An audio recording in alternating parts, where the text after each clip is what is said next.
दरवर्षीप्रमाणे श्री क्षेत्र माळेगाव यात्रा तालुका लोहा येथे पशुसंवर्धन विभाग जिल्हा परिषद मार्फत भव्य असे गोवंशीय जनावरांचे त्याचबरोबर अश्व, श्वान, कुक्कुट व शेळी गटाचे पशुप्रदर्शन आयोजित केले जाते.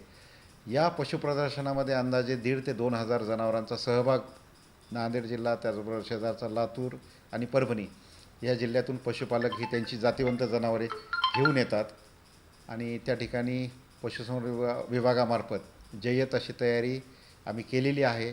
सहभागी सर्व पशूंच्या आरोग्याची सुविधा देण्यासाठी त्या ठिकाणी 3 अस्थायी आणि 1 स्थायी दवाखाना कार्यरत 24 घंटे राहणार आहे. त्याचबरोबर 2 फिरते पशुचिकित्सा पथक देखील यात्रेच्या दरम्यान कार्यरत राहणार आहे, ज्यायोगे आजारी पशूंची त्याच ठिकाणी